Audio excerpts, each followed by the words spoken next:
Okay, sa mag-aaral po ulit ng mga kaibigan. Ako po ulit si Dave na Kwentuhan TV. Follow me on Facebook and Twitter. Pagkatingnan lang po sa baba yung detalye ng aking Facebook saka Twitter. Post lang po kayo din ng one word, one sentence, or quotation. O kahit na naman, depende sa pag-usapan at pagkwentuhan. Problema mo, problema ng magulang mo, or problema ng kapitbahay niyo. Malay mo, makatulong ako. Pero pag nakagulo, adios muna mga amigos. Kayo na muna bahala dyan. Okay? Para sa unang paksa po natin sa araw nito.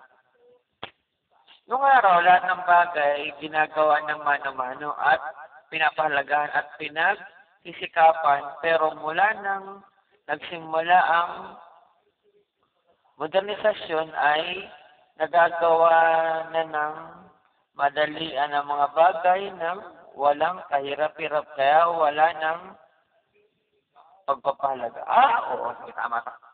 Kasi ngayon, noon, mga kwentuhan, ang mga bagay, ginagawa talaga mano-mano. Minsan nga, isa-isa pa. Noon, para makagawa ka ng isang, mga example. No, yan, palayok. Noon, para makagawa ka ng isang palayok, kukuha ka ng putik. Lalagay mo sa hulmahan. Papaikutin mo yung hulmahan. Siyempre ikaw, wag mo umiikot yung hulmahan, nakaabang yung kamay mo sa forma ng gusto mong maging itsura ng palayok. Pero ngayon sa modernisasyon, ang mga palayok ngayon, o kaya may mga design pa, kung nung araw, mga typical na palayok lang na lagyan ng halaman. Ngayon, ang mga palayok, may mga design na. May mga hayop, may hugis tao, may hugis duwende, o may hugis na kahit ano. Na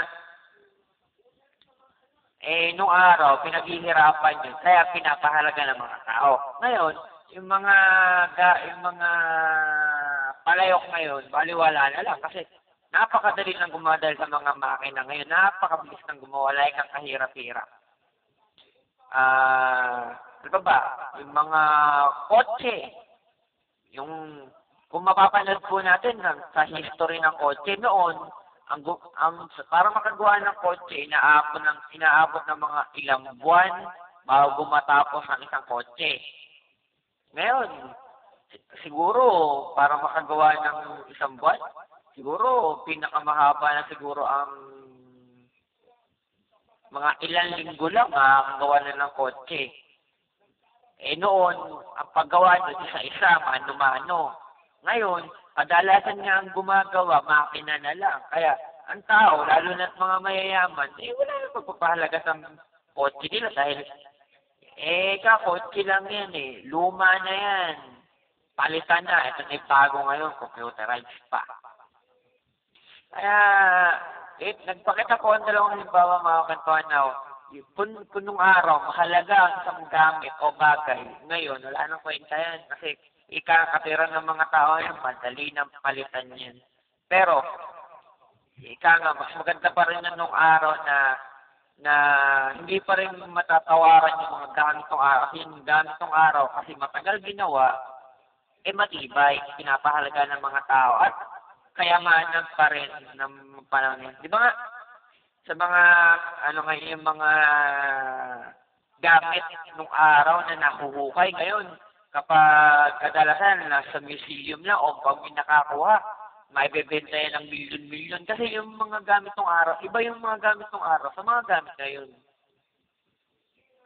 Noon, kapag noon ginawa at ngayon nakuha, milyon ang halaga niya. Pero yung ngayon, isang gamit, kahit milyon ang halaga, pagkalipas lang ng ilang buwan o isang taon, wala na, may kapalit na, may bago na. Kaya wala nang kwenta. Mas maganda pa rin yung nung araw, talagang pinapahalaga ng mga tao yung mga gamit. Pero, sana naman hindi mawala yung pagpapahalaga ng mga tao sa mga gamit natin. kahit ang modernong panahon na madaling palitan sa bagay, sana mahalin pa rin po natin ang mga gamit natin. Okay? Next. Dahil sa mga lalaki manluloko, pag ito yung mababait, nadadamay. Kabantuan, hindi na bago to. Kasi, yung mga tao talaga na manluloko, pero yung mga mababait, dadadamay. Kasi halimbawa, may isang sa mag-ama, yung tatay, kilalang babaero, na kung sino-sino naging tics niya, may anak niya sa iba, gano'n. Tapos, siyempre, pag yung lalaki babaero nagkaroon ng anak sa legal na asawa, lalo pat lalaki, siyempre, sa mga pag nakilala ng babae na, ganyan pala tatay mo, siguro wala ka rin pinagkaiba sa tatay mo na babaero ka din, or hindi ka rin matino sa relasyon. Minsan, baliktad naman natin. Minsan nga, kahit babae, yung tatay pa rin babaero. Yung anak, nagkaroon ka ng anak na babae. Siyempre, sabi nga nila, na pag ang tatay babaero, ang magdadala ng karma ay yung anak niyang babae. Pero sabi ko dito, mali naman yata yun. Ano kasalanan ng anak sa tatay? Sabi nga sa Bible, hindi mananagot ang tatay sa kasalanan ng anak o ang anak mananagot sa kasalanan ng tatay. Ano kinalaman? Pero nagpakita lang po ako ng halimbawa na hindi porket ang puno o ang magulang ay nanloko, pati ang anak manluloko. Minsan nga, kadalasan nga, ang mas sabi nga, nung araw, dapat, katiran na matatanda, sabihin nila, kami ang matatanda, kami pakinggan mo. Okay, tama yun. Kasi dapat sila igala sila mas nakakatanda sila. Pero, isipin nyo rin na ngayon, sa panahon natin na kahit nasabihin na puno, mali. Yung bunga, pwede magtuwid. Hindi naman palaging, sasabihin pa na, kung anong puno, hindi na bunga, hindi naman siguro. Pwede naman siguro, yung bunga, pwede magtuwid doon sa puno. Tuwid nung anak, yung magulang. Pwede naman siguro yun. Diba? Kaya nga, mali ang gusto na ipahiwating nitong sinasabi na ating kapantuan na hindi lahat ang puno ay manluloko, pati ang bungan to o kanilang mga anak, manluloko na rin. Doon natin pagpareha. Okay? At yan po, mga naging paksapo natin sa araw. Ako po ni Steve na Kwentuhan TV. Ang follow nyo Facebook and Twitter. Pakitingnan lang po sa babae na tali na aking Facebook sa Twitter. Post lang po kayo ng one word, one sentence, or quotation, o kahit ano naman na pwede natin pag-usapan at pagkwentuhan. Problema mo, problema ng magulang mo, or problema ng kapitbahay niyo.